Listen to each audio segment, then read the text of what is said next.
예, 안녕하십니까. 예, 반갑습니다. 예, 부산 동래구 온천동 금정마을 무량사 법천입니다. 예, 법천 스님과 함께하는 불교 공부한 밴드에서 매주 화요일, 수요일 저녁 7시부터 8시까지 부처님 강독회로 찾아뵙고 있습니다. 매주 화요일에는 아함경, 매주 수요일에는 미란다왕문경 강독회로 찾아뵙고 있는데요. 오늘 불기 1568년 5월 7일 화요일 아함경 39번째 시간 시작하도록 하겠습니다. 예, 정갈보살님 반갑습니다. 예, 그러면 3기 의례부터 시작하도록 하겠습니다.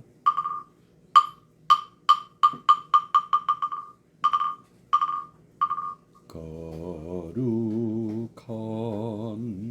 부처님께 기합니다. 거룩한 가르침에 기합니다. 거룩한 승가에게 귀합니다.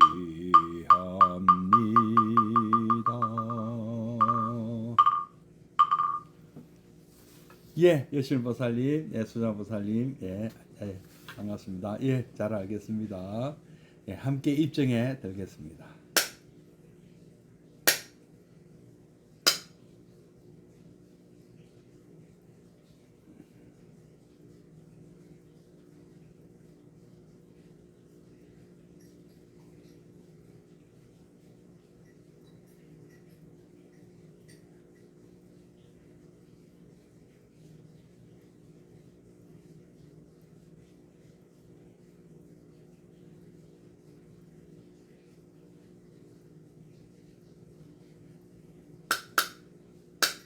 예, 입정 바로. 예, 동일스님, 예, 반갑습니다. 예, 예, 오늘도 지난 그 5월 5일은 어린이 날이었습니다. 예, 우리 어린이 여러분 좋은 시간 잘 보냈는지 모르겠습니다. 예, 내일은 또 우리 어버이날, 우리 어버이 아버님, 어머님 고마움을 표시하는 그런 날이죠. 찾아뵙거나 찾아뵙지 못한다면 안부 인사라도 꼭 전해야 되겠습니다. 오늘은 불기 2568년 5월 7일 화요일입니다. 아함경 39번째 시간인데요. 교재 현암사에서 내고 마스다니 후미오 교수님이 쓰신 아함경 오늘은 223페이지 할 차례입니다. 뭐 지난 시간에 그 3기에 대해서 조금 얘기가 나왔는데 마지막 마지막 페이지 다시 한번 읽어보면서 오늘 배울 내용 또 읽어보도록 하겠습니다. 비구들이여 나는 허락하노니 너희는 각자 먼 고장에 있어서 출가시키고 구족계 즉 불교 교단에 들어오는 허가를 주어라. 비구들이여 출가시키고 구족계를 주는 데는 이렇게 함이 좋도다. 먼저 머리와 수염을 깎고 가사를 입고 우솥을 한쪽 어깨에 걸치고 비구의 발밑에 절한 다음 꿇어 앉아서 합장하고 이렇게 말하게 하라. 부처님께 기하나이다. 법에 기하나이다. 성에 기하나이다. 다시 부처님께 기하나이다. 다시 법에 기하나이다. 다시 성에 기하나이다. 또다시 부처님께 기하나이다. 또다시 법에 기하나이다. 또다시 성에 기하나이다. 비구들이여 이렇게 3기를 3번 부르는 것으로 출가시키고 구족계를 줄 것을 허락하노라. 부땅 사람만 가차미, 담만 사람만 가차미, 상캄 사람만 가차미. 이거 이제 3번 하시잖아요. 남파불교는 꼭 이게 의식을 이렇게 하시더라고요. 예. 그래서 원래는 이게 구족계였다. 이렇게 스님이 되었다 했는데 지금은 이제 이렇게 하지 않죠. 삼위계 먼저 주고 삼위 쉽게 주고 구족계는 또 삼위로서 또 한 3년 정도 삼위 생활을 하고 그다음에 이제 비구계 또는 뭐 구족계를 주죠. 부처님 또는 뭐 세존, 뭐 열애 하느라고 하는 것은 다 교조인 부따를 부처님을 가리키는 말이다. 법이란 단말한 물론 부처님의 가르침이다. 그리고 승, 상카라 하면 승가 즉 불교 교단을 뜻하며 그 원어는 상카이다. 이 불법성은 불교의 세 기둥이라 할 수 있으므로 이것을 세 보배 즉 삼보라고 한다. 이것들에 귀의한다는 것은 삼보를 오직 의지한다는 뜻이다. 아마도 불교에서 가장 종교적인 특색이 발휘된 것은 이 삼기에 있다고 해도 좋으리라 믿는다. 전 세기 전반부터 점차 불교, 특히 원시 불교의 진상을 이해하기에 이른 유럽의 학자들은 자주 불교의 종교성에 대해 왈가왈부하며 논쟁을 벌여왔다. 기독교 전통 속에서 살아온 그들로서는 불교가 어째서 종교일 수 있는지 좀처럼 이해가 되지 않으리라. 그들의 선입견에 의하면 종교란 신과 인간의 관계이어야 했다. 그런데 이제 그들 앞에 나타난 불교는 아무래도 그런 기준에 맞지가 않았다. 가장 중요한 신이니 구제자니 하는 것이 없었다. 이것이 어떻게 종교일 수 있는가? 그들이 당한 것도 무리는 아니었다.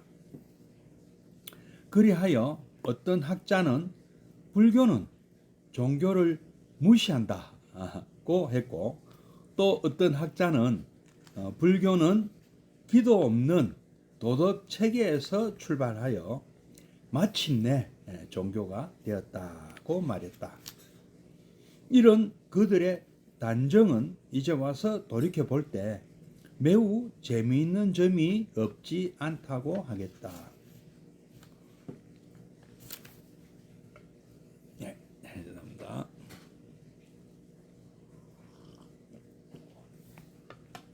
불교가 종교를 무시했다는 것은 대체 무슨 뜻인가? 처음에는 도덕 체계이던 것이 차츰 종교가 되었다는 것은 무엇을 뜻하는가?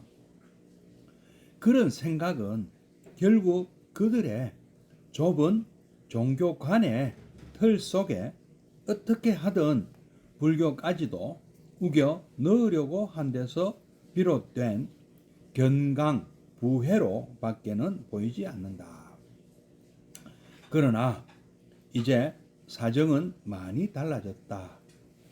기독교 밖에는 알지 못하던 유럽의 학자들에게도 여러 종교에 관한 지식이 급속히 퍼졌기 때문이다.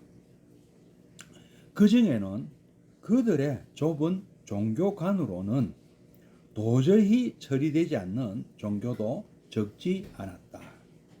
이제 검토되어야 할 것은 오히려 그들이 지니고 있던 종교관 그것이었다.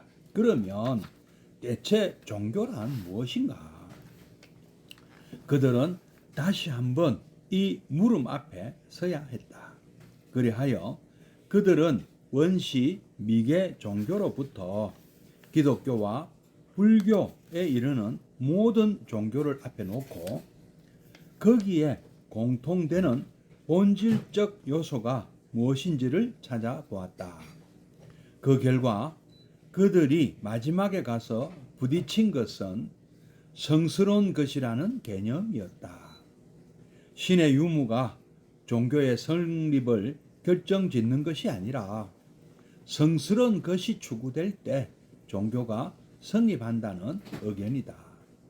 그리하여 이번에는 불교도 또한 훌륭히 종교 속에 넣을 수 있다고 주장하기에 이르렀다.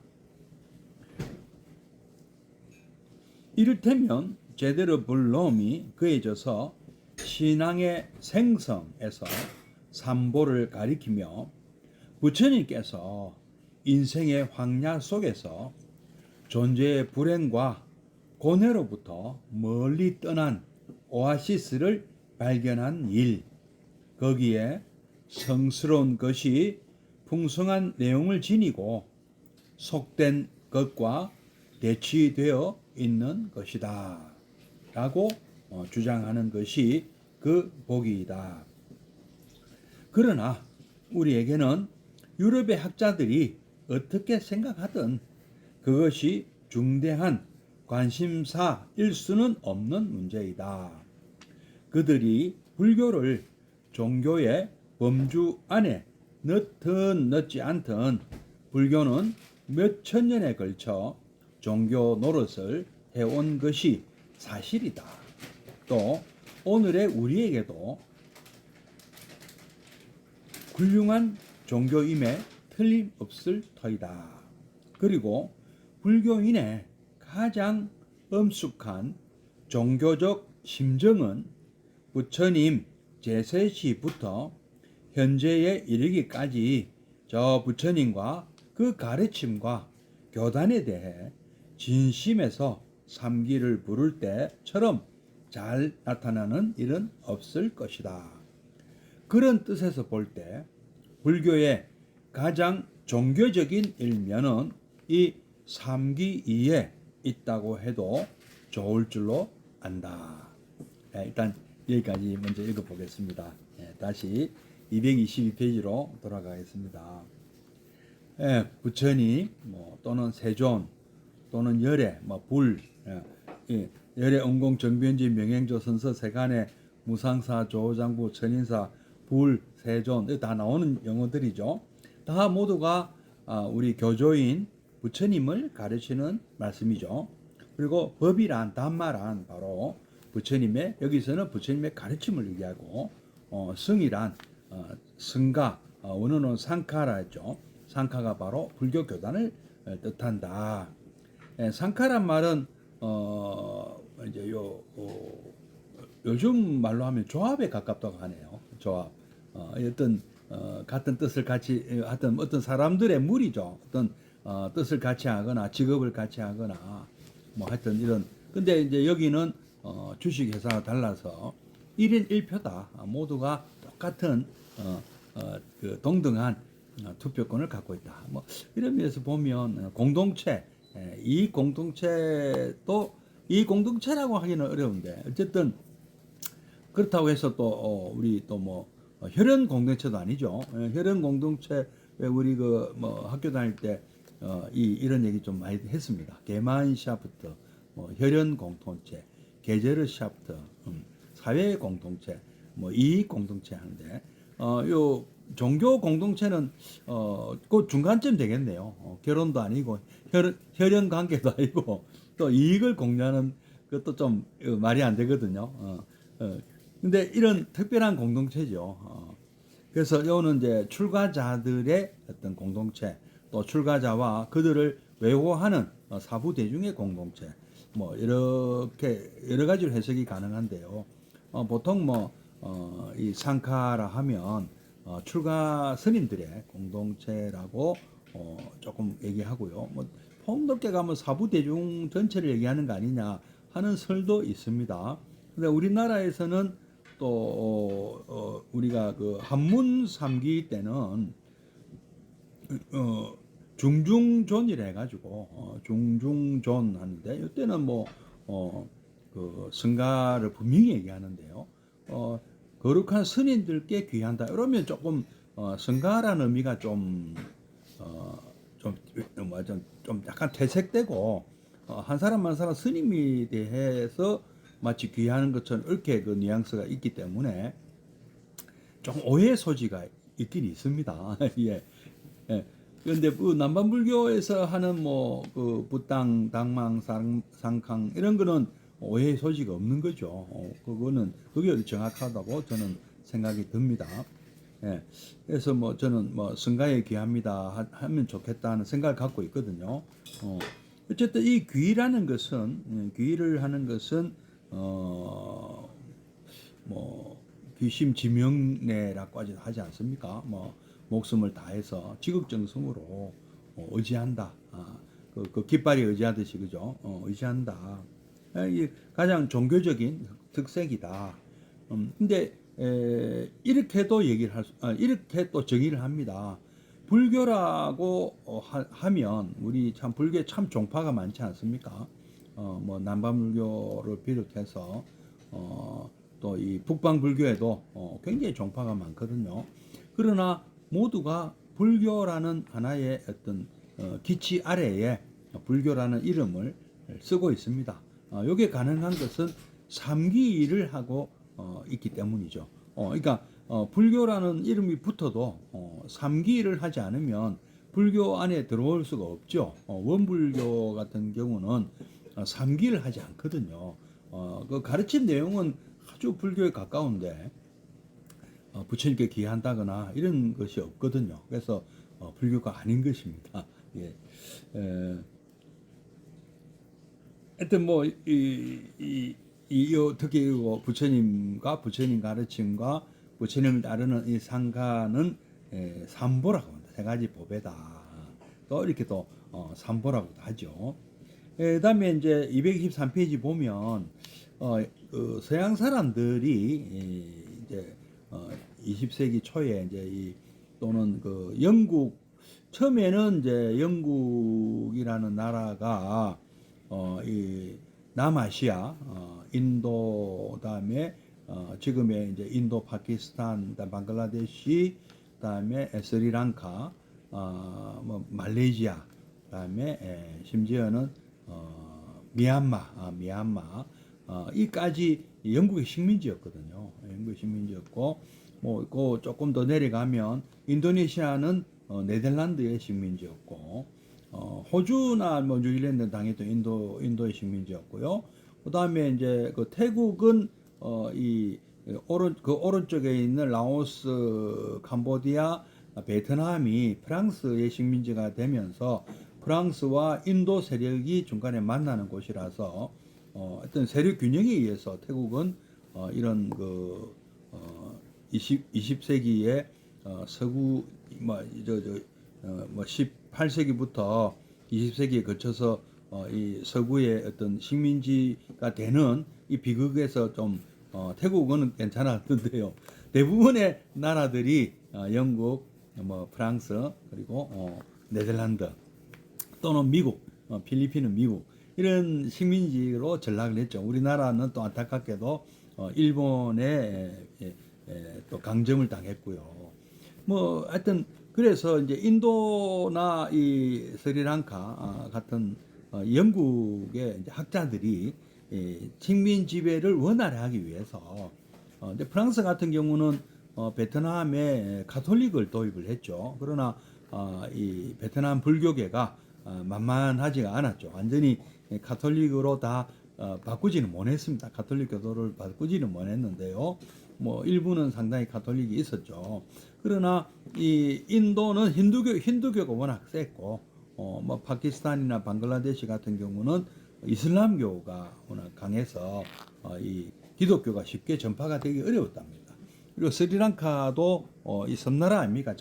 그 상대적으로 좀 작아서 영국 사람들이 좀 만만히 보고 스리랑카에 기독교를 좀 도입을 하려고 그랬는데 스리랑카 불교계가 또 만만치 않았습니다. 그래서 이 불교라는 종교가 영국 사람들이 볼 때는 미신 아니냐, 우상 숭배 아니냐, 이게 만만하게 보고 공격을 하기 위해서 그 교리를 깨기 위해서 이제 그 스리랑카 사람들을 설득하기 위해서 연구를 하기 시작했어요.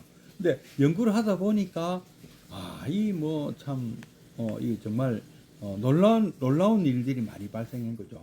그런 과정에서 서양의 학자들은 불교는 말하자면 종교, 힌두교 같은 경우도 신을 믿는 좀 그런 그 있잖아요. 이슬람교도 그렇고. 근데 불교는 참 특이하다. 어떻게 종교인데 릴리전이, 그러니까 종교를 영어로 하면 릴리전이라고 번역을 했거든요. 아니죠. 릴리전을 종교로 번역한 거죠.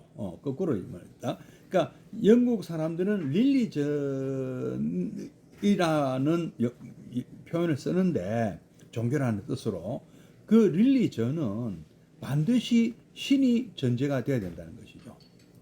여기 이제 그 책 내용이 나지 않습니까? 종교란 그들의 어떤 그 릴리전이라는 이 영어 단어의 속성상 종교란 신과 인간의 관계에서 비롯된 것이라는 뜻이 있습니다. 그러니까 이슬람교나 유태교나 뭐 하다못해 힌두교만 해도 신과의 관계가 있죠. 그러나 동양의 종교는 힌두교 말고 대부분의 동양의 종교, 유교, 뭐 도교, 불교, 자인화교 이런 쪽은 신하고는 아무 관계가 없거든요. 뭐 신을 믿어라 이런 말씀이 없습니다. 물론 신이 있다 없다 요거는 관심이 없다 쪽에 우리 가깝죠. 유교도 그렇고 뭐 도교도 그렇고 우리 불교도 뭐 있는지 없는지 뭐 있으면 있을 수도 있다. 그러나 그것이 그렇게 중요한 것이 아니죠. 불교에는요. 있을 수는 있지만 뭐 중요성이 없습니다. 관심이 없습니다. 한마디로. 그래서 영국 사람들이 이게 얼른 이해가 안 돼서요. 이런 종교가 있을 수가 있느냐 이렇게 생각했는데 그것은 사실은 참 어처구니 없는 오해지요. 어처구니 없는 오해인 것이 이 릴리전이라는 단어가 동양에 또 알려져서 우리 동양 사람들도 릴리전이라는 말이 어떤 말인가를 이제 일단은 이제 영어가 막 도입이 되면서 이제 일본 학자들이 1800년대 그러니까 19세기에 일본 학자들이 영어 단어를 두 자의 한자어로 번역을 하는 과정에서 English는 영어, 뭐 예를 들면은 그다음에 Mathematics는 수학, Science는 과학, 그다음에 뭐 Engineering은 공학, Society는 사회, School은 학교, Hospital은 병원 이런 식으로 두 자로 된 그 한자어로 바꾸는 과정에서 영어의 릴리전을 종교라는 두 자의 한자를 합친 단어를 썼는데요. 이 종교라는 이 단어가 원래 있긴 있었답니다. 바로 불교에서 이제 전해진 용어인데요. 원래 불교에 썼을 때는 종교라는 말은 바로 불교를 얘기하는 거예요. 종은 가장 뛰어난이라는 뜻이거든요. 마루 종자니까 마루 종자에 가르칠 교자 가장 뛰어난 가르침이다는 뜻이잖아요. 바로 우리가 생각할 때는 바로 불교가 가장 뛰어난 가르침 아니겠습니까? 그래서 종교라는 단어를 보고 그걸 이 릴리전을 번역을 한 용어로 쓴 거죠. 그러니까 서로가 오해인 거죠. 그 영국 사람들은 이 불교라는 이런 개념을 이해를 못한 거고, 우리는 또 릴리전을 이해를 못하는 것이죠. 그래서 불교는 릴리전은 아니죠, 종교죠. 그리고 또 우리가 볼 때는 기독교는 말하자면 릴리전, 종교가 아닌 거죠. 나머지 종교는 종교가 아닌 거죠. 뭐 굳이 그것을 그렇게 쓰자면 뭐 쓸 수는 있겠으나 원래 의미대로 쓰자면 우리도 다른 종교를 종교라고 볼 수 없는 거죠. 우리 불교만 종교다 이렇게 얘기할 수도 있는 거죠. 심지어는요. 그래서 이러한 오해가 최근에는 이제 종교학자들이 릴리전의 개념을 어원은 그렇다 치더라도 릴리전 또는 종교라는 말에 이 신과 아무런 관계가 없는 이런 종교들 이런 가르침들도 종교의 범주에 넣어야 된다. 이렇게 된 것입니다. 얘기가요. 그래서 이제 공통되는 그런 요소를 찾았죠. 뭐가 공통되느냐? 교주가 있고 그 가르침이 있고 또 가르침을 따르는 공동체가 있고 약간 좀 우리 삼보에 가까운 얘기들이 나오잖아요. 그러면서 그 가르침의 내용이 성스러운 것이어야 한다. 이도 재미있는 표현이에요. 우리가 그 삼기할 때 우리말 삼기할 때 어떻게 하셨습니까? 거룩한 부처님께 기하고 거룩한 가르침에 기하지 않습니까? 이 거룩하다는 말이 바로 성스럽다는 뜻이죠. 영어로 하면 holy, 성스럽다는 뜻인데 이 거룩하다는 뜻이 뭐냐? 성스럽다는 뜻이 뭐냐 하면은 바로 생로병사를 극복했다. 각 그 종교마다 각자가 생로병사를 극복하는 법을 주장을 하는 것입니다. 우리 불교는 생로병사를 극복하는 우리 나름의 가르침이 있죠. 어떻게 하면은 우리가 극복한다 하는 건데 뭐 다른 종교도 있다는 것이죠. 뭐 어떤 종교는 뭐 죽지 않는 영원히 변치 않는 아트만이 있어서 아트만이 윤회를 한다. 사라지지 않는다. 그리고 또 어떤 종교는 부활한다. 죽었지만 어디 가서 부활하든 어디서 뭐 이 땅에서 부활하든 저 하늘 천국 가서 부활하든 부활한다. 이렇게 요거를 믿으면 생로병사를 극복한다. 이렇게 얘기를 하는 것이고요. 또 어떤 종교는 안 죽는다. 예. 뭐 불로초를 먹든 뭐 죽지 않는다. 이렇게 생각하는 데도 있고요. 또 어떤 데는 뭐 영혼이라는 게 있다. 이 육체는 사라져도 영혼이 있어서 영혼은 죽지 않는다. 우리 몸은 사라져도 또 이렇게 주장하는 가르침도 있습니다. 모두가 생로병사를 극복하는 방법이죠. 근데 우리는 그런 것은 무하지만 업보는 있다. 작자는 없지만 업보는 있다. 이렇게 우리는 또 극복하자는 것이죠. 그 부처님께서 사성제 8정도로 이 극복하는 방법을 우리에게 제시하셨잖아요. 그런 각종 이게 이제 이런 극복하는 방법인 이런 극복하는 그것이 거룩한 것이고 거룩한 것이 바로 성스러운 것이다. 그래서 성스러운 것을 추구할 때 종교다. 이렇게 이제 본다는 것이죠. 예. 그래서 이제 어떤 서양의 신학자 제데르 볼룸이라는 사람이 신앙의 생성 어떻게 하면 신앙이 생기나 하는 책에서 우리 불교의 삼보를 가리키면서 부처님께서 인생의 황야 속에서 존재의 불행과 고뇌로부터 멀리 떠난 오아시스를 발견한 일, 생로병사를 극복했다는 거죠. 우리 윤회의 악순환에서 우리는 벗어난다. 탐진치 상도심에서 우리는 벗어난다. 생로병사의 고통에서 우리는 벗어난다. 거기에 성스러운 것이 풍성한 내용을 지니고 속된 것과 대치되어 있는 것이다. 가장 뭐 우리가 볼 때는 뭐 가장 훌륭한데요. 다른 종교를 믿는 사람들은 또 각자 근데 부처님께서는 분명히 말씀하셨어요. 그런 식으로 생각하지 말라. 아상, 인상, 중생상, 수자상 어떠한 다른 종교의 어떤 이런 방법에 대해서 그런 조금이라도 그런 어떤 잘못된 관념을 가지고 쌍진자를 가지고 나의 가르침을 대하면 안 된다. 이렇게 말씀하시지 않습니까? 그것부터 버려라. 그래야 이제 다른 종교 쪽에서 온 사람들에게 그런 사상을 깨끗이 버리라고 말씀하시고 있습니다. 이제 뭐 유럽의 학자들이 어떻게 생각하든 간에 우리 불교는 수천 년 동안 2600년 동안 훌륭한 종교 노릇을 우리에게 해왔다. 우리에게는 가장 뛰어난 가르침으로 와 있다. 그죠? 그리고 우리가 가장 종교적인 어떤 그런 심정을 드러내는 방법은 바로 삼기이다. 거룩한 부처님께 기하고 거룩한 가르침에 기하고 거룩한 성가에 기하는 이때 나타나는 것이다. 이렇게 말씀드릴 수가 있습니다. 자, 그러면 225페이지부터 또 조금 읽어보도록 하겠습니다. 이타행 고타마여 우리는 바라문입니다. 브라만입니다. 우리는 스스로도 신에게 희생을 바치고 또 다른 사람들도 희생을 바치게 합니다. 고타마여 이렇게 함으로써 우리 자신과 다른 사람들을 다 함께 행복할 수 있게 하는 것입니다.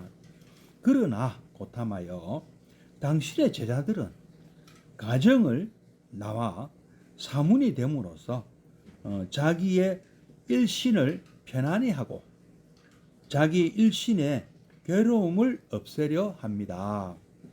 그렇다면 이것은 오직 자기 한 몸의 행복만을 위해 도를 닦는 것이 됩니다. 이것이 출가의 소행이라 생각되는데 그대는 어찌 여기십니까? 예, 이 참 중암경 정지부 경전에 나오는 내용인데요.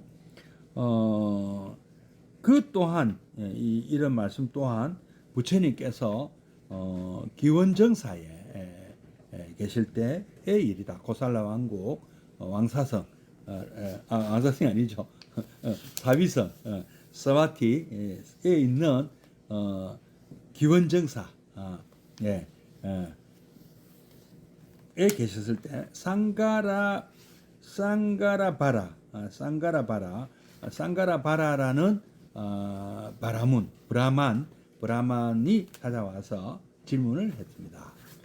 브라만이란 앞에서도 말했듯이 오랜 전통을 이어오는 사제들이므로 새로운 사상가인 부처님과 그 제자들에 대해서 얼마쯤 적대 의식을 지니고 있었던 것 같다.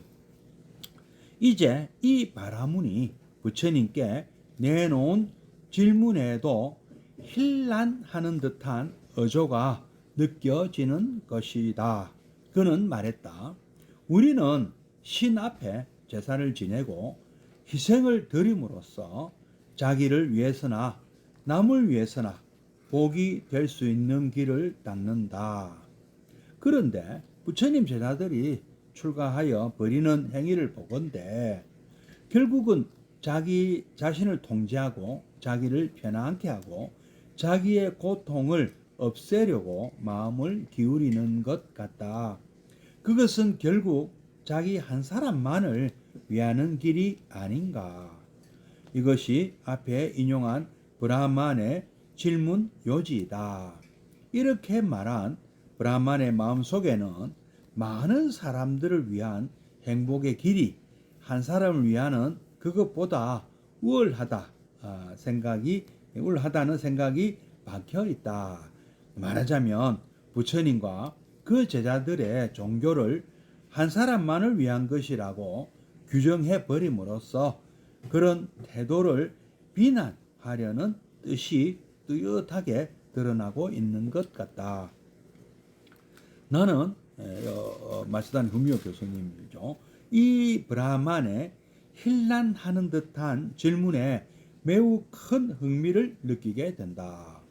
왜냐하면 부처님과 그 제자들의 수행 태도에 대한 이런 의문은 여기서는 낡은 마수인 이 브라만에 의해 제기된 데 그치지 않고 마침내는 불교 내부에서도 큰 논쟁을 불러일으키고 말았기 때문이다.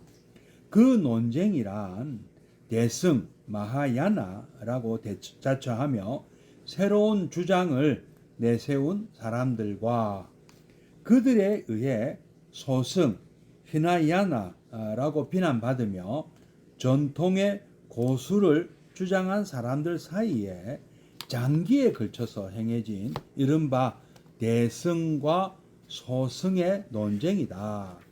그것은 후일에 이루어진 경전의 표현을 빌리자면 상구보리, 즉 진리를 추구하는 것, 깨달음을 추구하는 것과 하화중생, 곧 중생을 제도하는 것 중에서 전자를 앞에 것을 자신의 이익을 도모하는 것, 후자를 이타 타인의 이익을 도모하는 것이라 하여 소승은 자리에만 급급하고 후자의 대의를 망각한 무리라고 비난한 데서 비롯된 논쟁이었다. 이런 논쟁은 장기간에 걸쳐서 반복되었고 중국을 통해 과거에 우리가 받아들였던 것은 다름 아닌 대승파의 불교였기에 소승이라고 하면 매우 저급한 가르침인 것처럼 착각해 왔던 것도 사실이다. 그러나 그것은 어쨌든 간에 지금 비슷한 내용의 질문이 브라만에 의해 부처님 앞에 제시되었다는 것은 매우 흥미있는 일이 아닐 수 없다. 그러면 부처님께서는 이 문제에 대해 어떻게 대답하셨던가? 브라만이요. 그러면 그것에 대해 나는 그대에게 물어보고 싶소. 생각대로 대답하시오. 브라만이요. 그대는 이것을 어찌 생각하시오? 이 세상에 열애가 나타나서 이와 같이 설한다고 합시다. 이것이 도이다. 이것이 실천이다. 나는 이 길을 가고 이 실천을 완성함으로써 번뇌가 소멸되고 해탈을 얻을 수 있었다. 너희도 이리 와서 함께 이 길을 가고 이것을 실천함으로써 번뇌를 없애고 해탈을 얻도록 하라. 이와 같이 열애가 법을 설한 결과 다른 사람들도 그렇게 수행하여 해탈을 얻은 이가 수백 명, 수천 명, 수만 명에 이르렀다 하면 브라만이여 그대는 이것을 어떻다고 하겠는가? 이래도 여전히 출가하는 것은 한 사람만을 위한 행복의 길이겠는가? 아니면 많은 사람들을 위한 행복의 길이겠는가? 이렇게 질문받고 나니 보니 마침내 브라만도 고탐하여 그렇다면 출가라는 행위도 많은 사람들을 행복하게 하려는 길이라 하지 않을 수 없습니다. 라고 대답하지 않을 수 없었다. 이때 옆에서 그 바라문에게 말을 건 사람이 있었다. 그는 부처님 비석격인 아난다였다. 아난존자였다. 그는 브라만이 부처님의 반문을 받고 대번에 출가자의 태도가 많은 사람들을 행복하게 하는 길임을 인정하는 것을 보고 좀 우쭐하는 마음이 들었든지 브라만을 향해 이렇게 질문을 던졌다. 브라만이요. 그러면 이 두 가지 길에서 그대는 어느 것이 뛰어나다고 생각하십니까? 그 두 가지 길이란 물론 브라만 사제들이 행하는 제사를 주로 하는 신앙과 부처님께서 설한 출가 수행의 길이겠지만 아난존자로서는 이 기회에 그 브라만으로 하여금 불교가 우월하다, 불교의 우월성을 인정케 하려고 한 것이겠다. 그러나 브라만의 입장에서는 그런 고백은 하고 싶지 않았으리라. 그는 다만 고타마와 아난다 같은 두 분은 참으로 내가 존경하는 바요 찬탄하는 바입니다 하고 말함으로써 아난다의 추궁에서 몸을 사리려 들었다. 아난다는 거듭 브라만이여, 저는 그대가 누구를 존경하고 누구를 찬탄하고 있는가 하고 물어본 것이 아닙니다. 이 두 길 중에서 그대가 어느 것이 더 뛰어나다, 우월하다고 생각하는지 그것을 물은 것입니다. 라고 추궁했으나 브라마는 여전히 그것을 밝히려 하지 않았다. 그런 응대가 두 사람 사이에 세 번씩이나 되풀이되는 것을 보고 부처님께서 마치 다시 말씀을 하셨습니다. 브라만이여, 오늘 왕궁에서 회합이 있은 듯 하거니와 무엇을 얘기하셨습니까? 하제가 바뀌어 한숨을 돌린 브라만은 살아났다는 듯이 명랑한 태도로 대답했다. 고타마 부처님이시여, 오늘 회합에서는 신통의 문제가 화제에 올랐습니다. 옛날에는 사문은 적어서도 뛰어난 신통력을 발휘하는 사람들이 많이 있었는데 지금은 사문의 수요가 엄청나게 많으면서도 신통력을 가진 사람이 적다는 얘기였습니다. 이제 여기까지 읽고요. 일단 신통력은 다음 주에 또 계속 하기도 하고요. 방금 전에 나왔던 과연 이 출가 수행이라는 것이 브라만교가 한다는 그 여러 사람을 위해서 희생양을 올리는 그 제사 의식과 비교해서 어느 것이 더 우월한가? 근데 여기에 약간 오해가 또 생기기 시작하는 거죠. 이 부처님이 비교한 것은 소승 대승이 아니죠. 소승 대승 아닙니다. 그때는 대승불교가 없었거든요. 근본 불교밖에 없었지 않습니까? 그러니까 이때 부처님께서 비교 대상으로 삼은 것은 브라만 사제들이 한다는 그 희생 의식이죠. 500마리 경전에 의하면 500마리의 소를 죽인다고 합니다. 이 희생 제물, 우리 그 기독경 또는 그 창세기 이런 데 보면은요. 번제라는 얘기가 많이 나옵니다. 그 동물을 죽여서 그걸 태워서 연기를 하늘로 올라가는 그 연기가 하느님께 말하자면은 그걸 올리는 거다. 희생 의식 올린 거다. 그리고 그 마야 아즈테크 문명이라고 멕시코에서는 인신공양을 올렸죠. 사람을 죽여서 그 피라미드 꼭대기에서 포로로 잡혀온 사람들의 심장을 꺼내서 하늘에 바치는 인신공양의 풍습이 있었지 않습니까?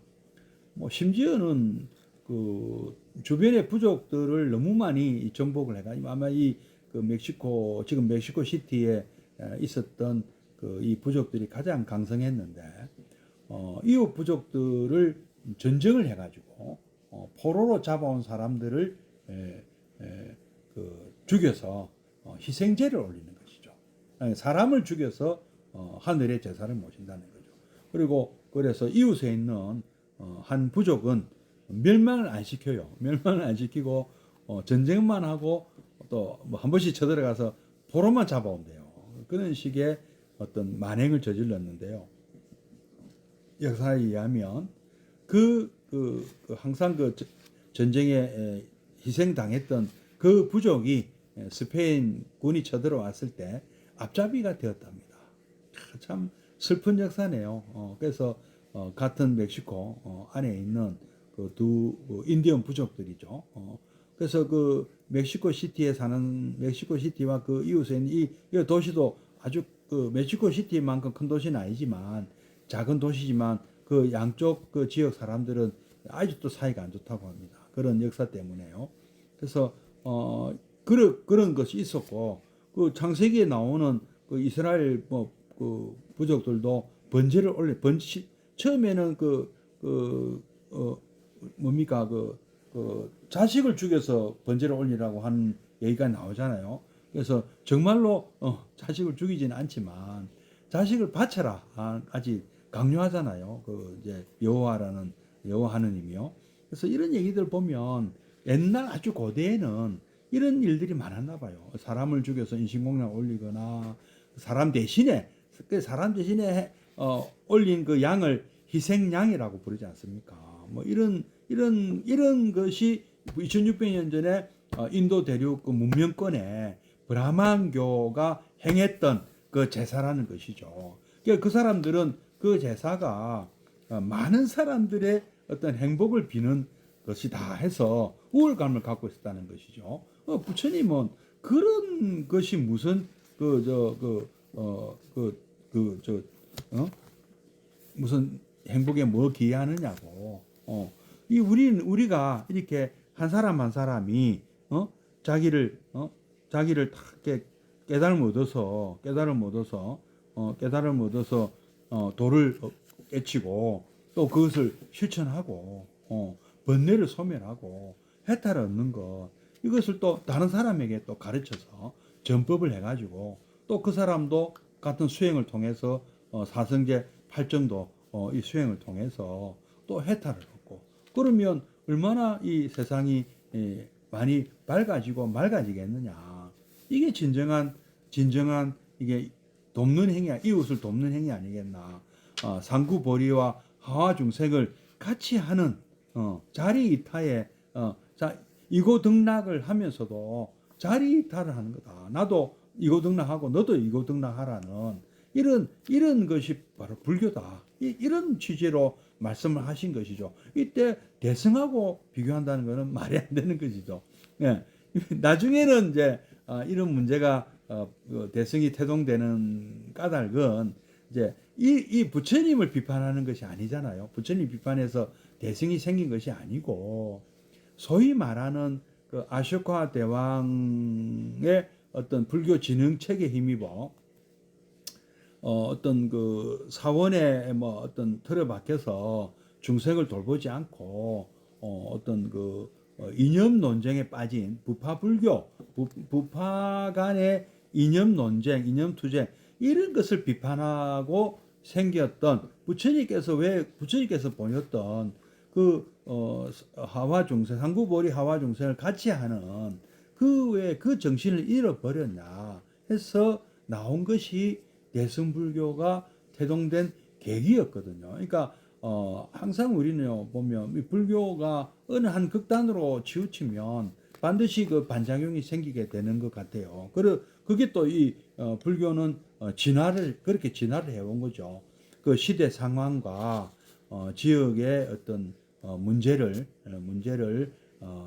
항상 감안하고 배려하고 전통 문화를 파괴하지 않는 선에서 전통 문화와 서로 융합을 하는 거죠. 융합하는 과정에서 약간 이질적인 문화가 들어와서 그것이 조금 변질이 되기는 했습니다. 그러나 부처님께서도 육방예경 같은, 또는 뭐 지난번에도 우리 배웠지 않습니까? 포살과 자자, 이 많은 것들이 외도 쪽에서 들여온 것들이 많거든요.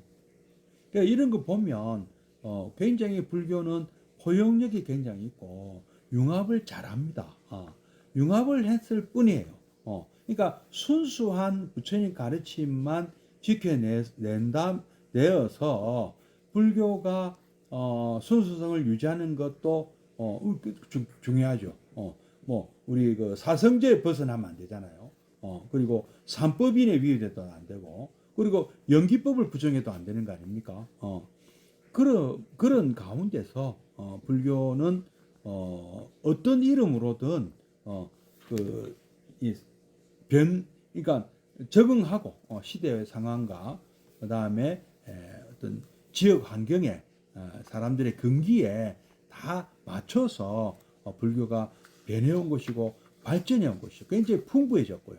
그래서 다양한 어떤 중생의 번뇌와 이런 것을 해결해주는 그런 불교로 발전해 오지 않습니까? 상구보리만 중요한 것도 아니고 하와중생만 중요한 것도 아니고 둘 다 같이 가야 되지 않습니까? 우리는 스스로가 헤엄치는 능력을 갖춰야 되지 않습니까? 그래야 또 물에 빠진 사람 구해주죠.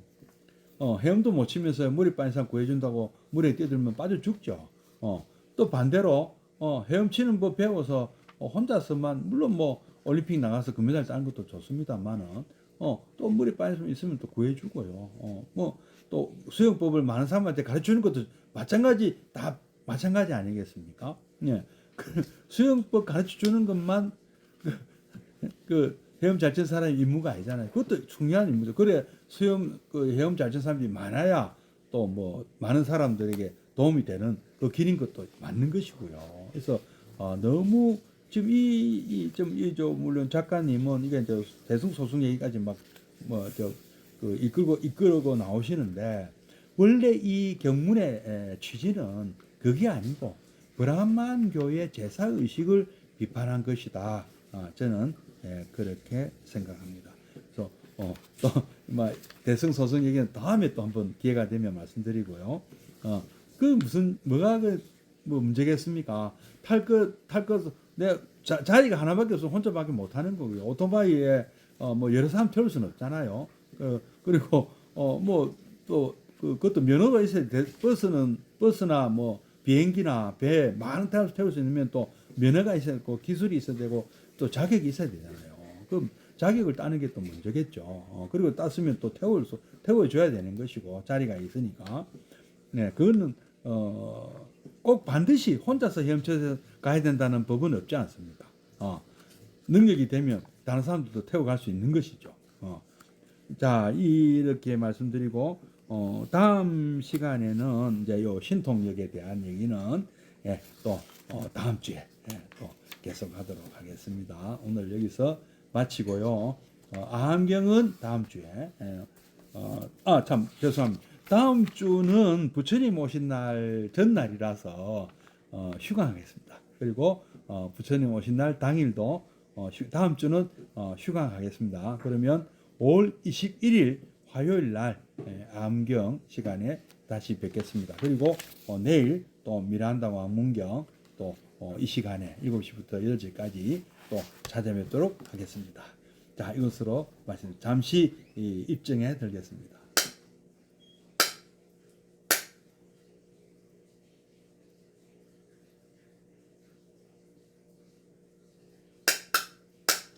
사홍선하고 마치도록 하겠습니다.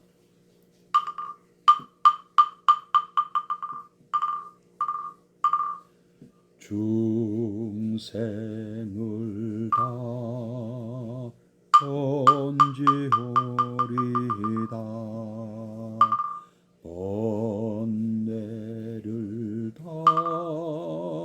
끊으오리다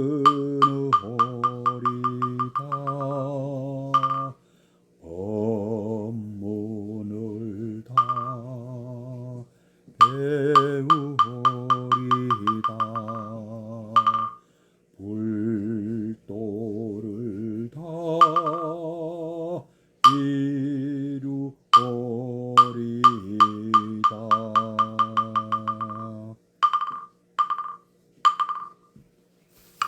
선불하십시오.